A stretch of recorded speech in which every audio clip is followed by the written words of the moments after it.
Hello everyone, let us look at the concept of resolution in AI. This is one of the most important method used by AI systems in the deduction of results or when deriving answers to a questions or when trying to solve the problem for getting the solution.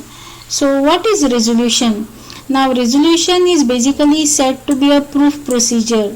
That means it's a procedure that is used by AI systems to prove something. So resolution proves the proof by using something called as a refutation.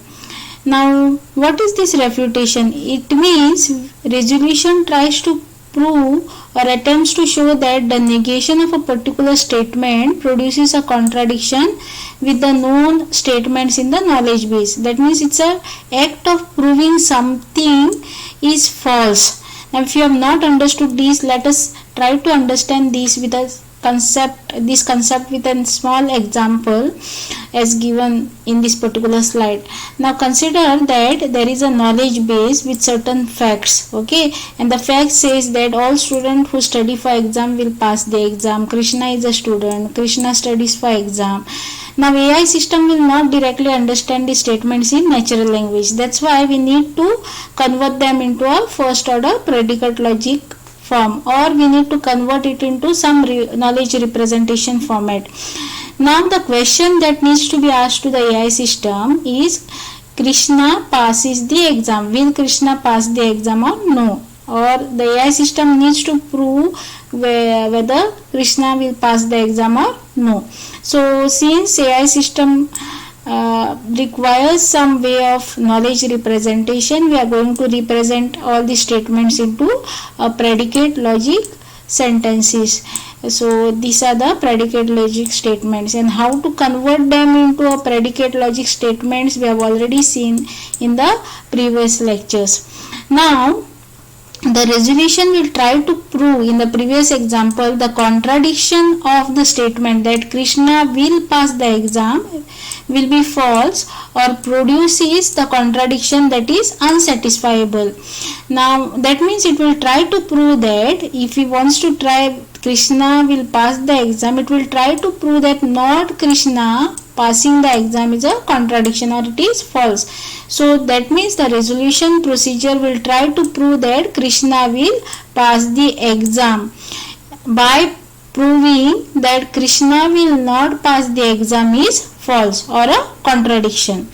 Now there are various steps in the process or procedure of resolution. And the first step we have already seen. Given the statements in the knowledge base, we need to convert them into a statement in some knowledge representation form, that is we have used here as first order predicate logic. The second thing is, once those first order predicate logic statements are there, those statement needs to be converted into some more simpler forms, that is called as a clausal form or also called as conjunctive normal form. And then there is a third statement which says that we need to assert the negation of goal and then resolve the clauses together with these particular steps. Now these third and fourth statements or fourth steps we are going to see in the next lecture in detail with an example, okay.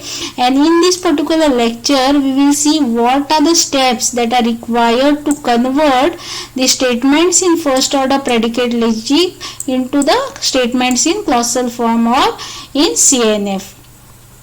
So while clausal, before studying the process, we will first understand why the CNF or clausal form is required for proof procedure. So the complex well-formed formula, the statements in predicate logic, if AI system uses this kind of complex statements, it will require a very complex matching process in proving something. So these well-formed formulas of the predicate logics needs to be converted into a simpler form.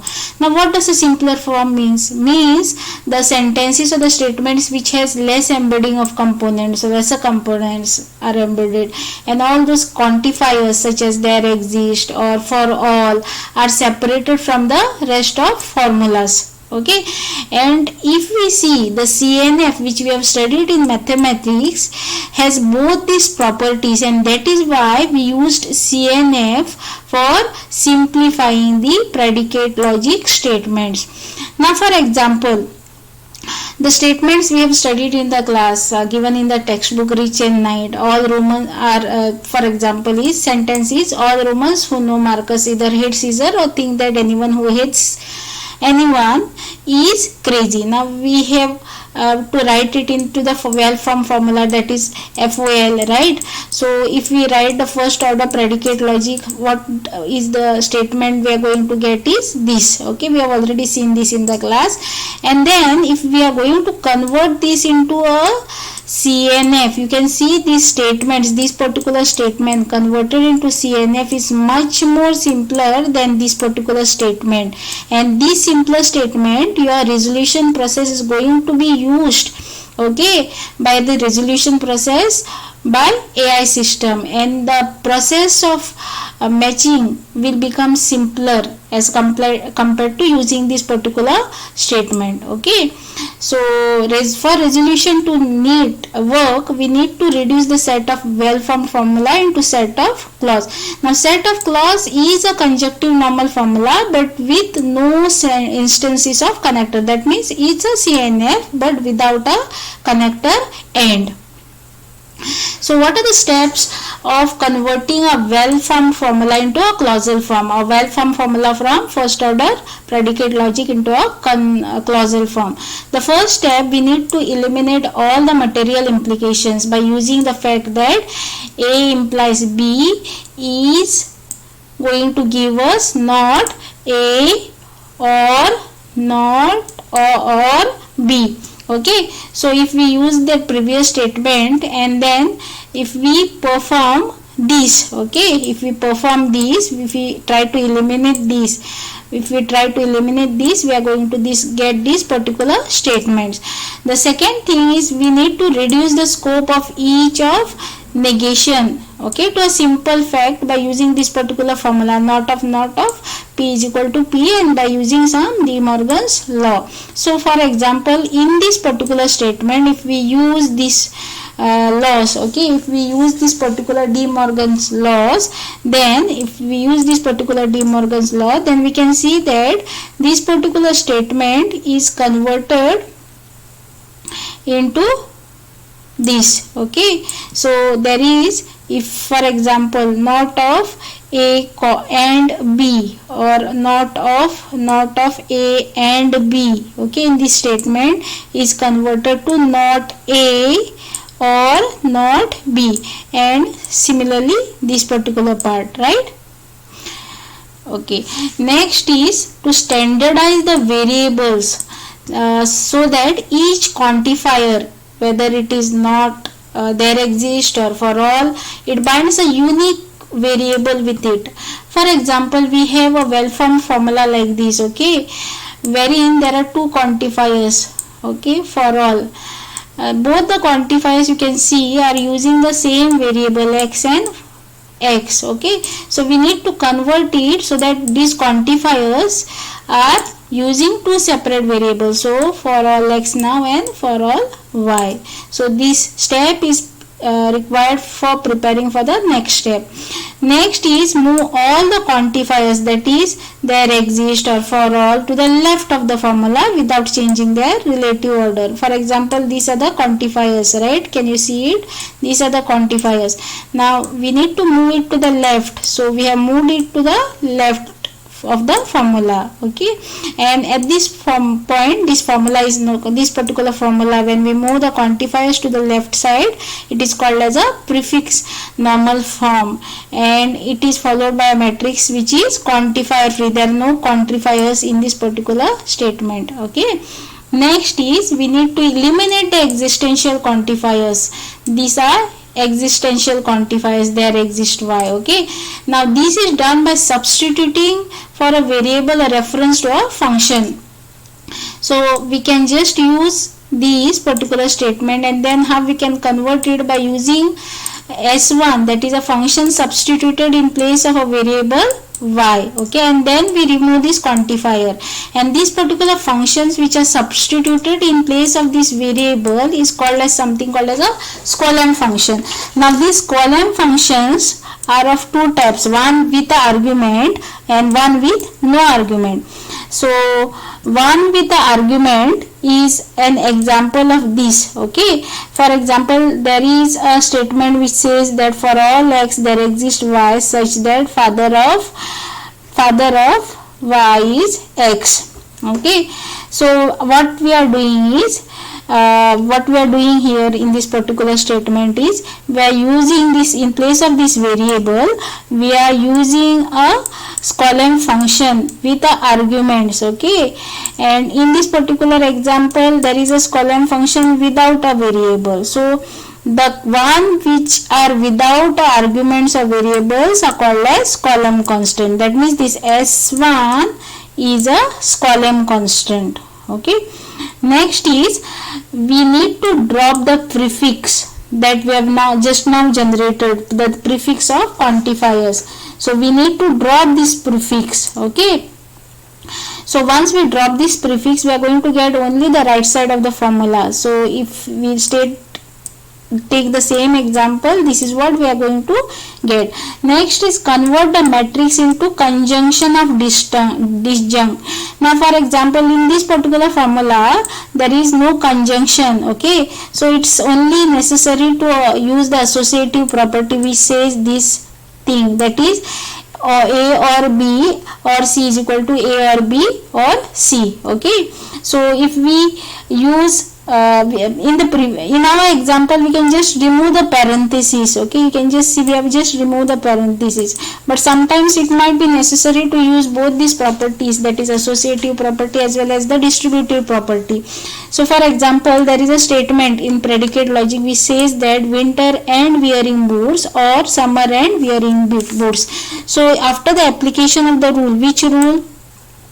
A and B or C, that is A and B or C. Okay, or you can see A and B or C, this together is C.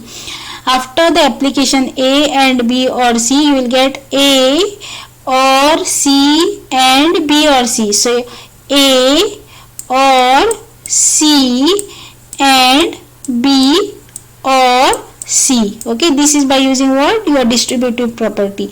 Now to the same sentence, this particular sentence, if we use a which property? Associative property, because since there are still conjuncts joined by or signs, there are conjuncts joined by or sign, we need to remove them.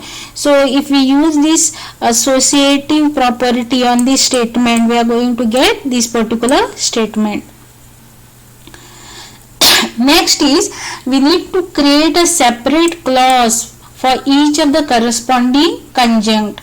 Now in order for a well-formed formula to be true, the clauses that are generated must also be true. So that for this particular thing to happen, we need to separate out each of the conjunct. For example, there is a statement, okay, with number of conjuncts. So this is my one conjunct, this is another conjunct, this is next, and this is next. So after applying this particular rule, I am going to get what?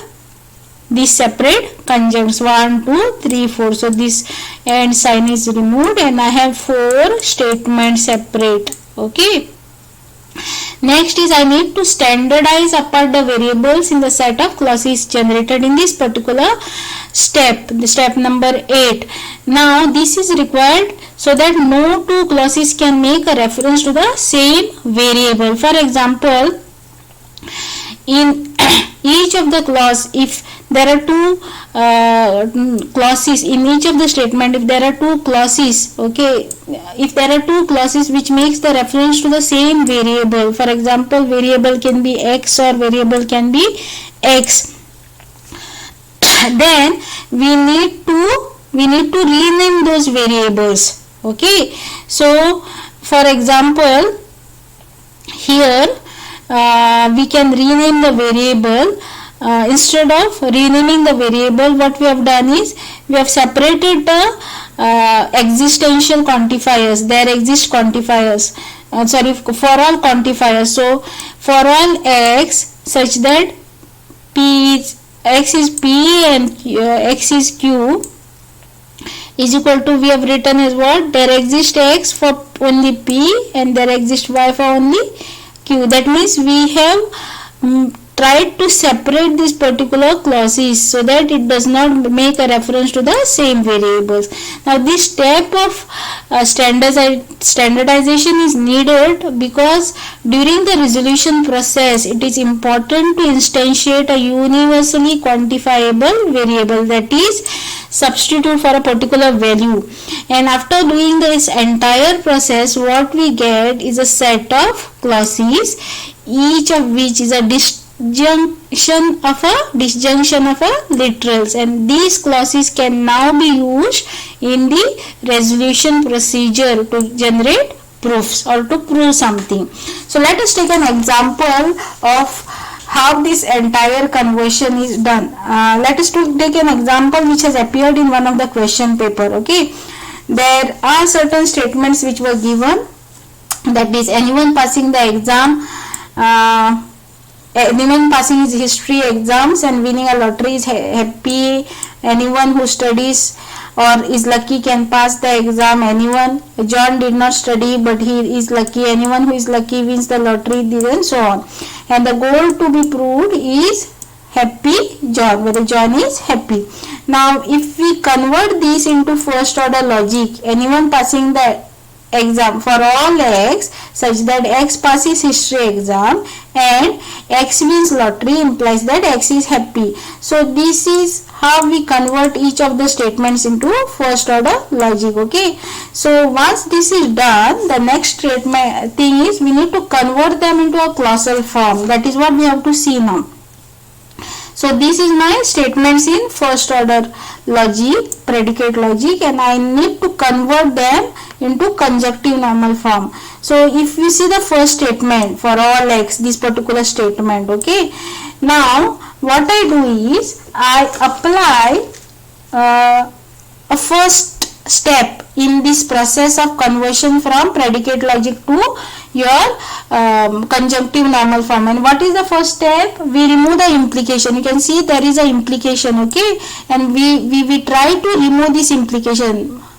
I have already explained you how we can remove this implication. Okay, so we have removed this implication in one step, and then what we have done is we have tried to apply the De Morgan's law, and that is how we are getting this particular statement. Okay, and this is my conjunctive normal form. There are no quantifiers, and quantifiers are separated.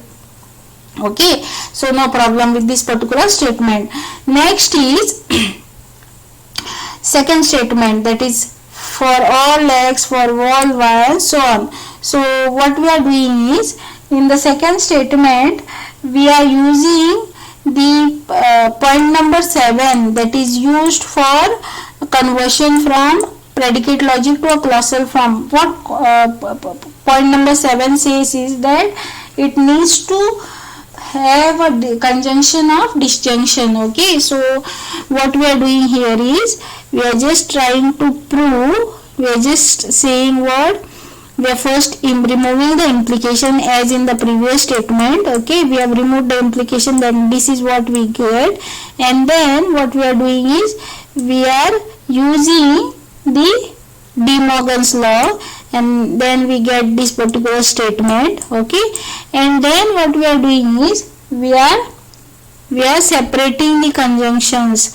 So there are two statements now, this and this, that is study x, not study x, or pass y, x comma y, sorry, and so on. So this one statement and this one statement is separated into this statement and this statement. Okay, and the third statement again which says that it's already formatted, but only thing we need to separate the conjunction. Okay, so we separate it again into two statements, and this is what we get. Okay, and then the fourth statement, which says that there exists wealthy x. So directly we remove this particular fourth statement, which says that there, for all x such that x is lucky implies that x wins lottery. So what we have done is we have just removed what the implication, and we have got it directly into proper CNF. And then the fifth statement, which says that there exists x such that x is wealthy. So wealthy and then x means we have removed the existential quantifier by using something called as a column function in place of what this particular x variable. And this is how we can convert this particular statements which are written in first order predicate logic into a conjunctive normal form or in the clausal form that is required by the process of resolution for proving. So I hope now this in the whatever is marked in the red just tells you which are the steps that are used for proving this particular statement, but I've already explained you this, so you must have understood this properly. So I hope that you must have understood the concept of conversion of first order predicate logic statements into a clausal form. Thank you guys, and have a nice good day.